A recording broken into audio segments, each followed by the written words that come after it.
حضرت ابو هريره رضی الله تعالی عنہ نے روایت ده فرمایي چې نبی کریم صلی الله علیه وسلم فرمایلی چې چا خپل غلام په ناحق باندې وهلو د قیامت پر ورځ به د هغه نه بدله اخیستلی شي. دې حدیث روایت بیهقي په شهاب الایمان کې کړی دی. محترم مسلمانانو ورونو، که په دنیا کې ستا غلام، ستا مزدور، ستا نوکر دی، هغه ته هغه باندې تا ظلم زیاتی وکړو، په ناحقه دې ووهلو او په ناحقه د هغه ته سپکه کوې، تذلیل یې کوې، رټې او وهل ټکول کوي، نو د قیامت په ورځ به تا نه د هغې بدله اخیستلی شي. په دنیا کې د په هغه ظلم وکړو نو تا نه په د آخرت د قیامت په ورځ چې حساب کتاب ورځ وي ته به د هغې بدله ورکوي. د دې وجې نه په دنیا کې تاسو داسې کارونه مه کوئ چې خپل نوکر، خپل غلام، خپل مزدور او په هغې ظلم زیاتی کوي، وهي ټکوي، د قیامت په ورځ به تا نه د هغې بدله اخیستلی شي.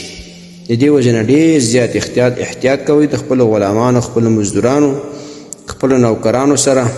دارنګې تا نه ما تحت کسان نو خپل کور کسان، بچي وغیره، نو هغو باندې ظلم زیاتي مه کوئ، ځکه د قیامت په ورځ به ته بیا د هغې بدله ورکوي.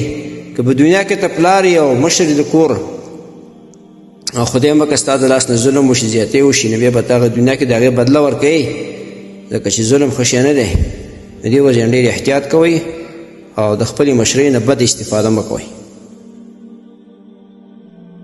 محترمو مسلمانانو ورونو، تاسو ته چې کوم روزانه د حدیث د مفهوم راځي، نو د مهربانۍ او د ثواب له مخې نورو مسلمانانو ته لیږدوئ او شیر کوئ.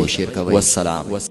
د دیوبندي مسلک حنفي کاروان سټوډیو لخوا وړاندې کیږي.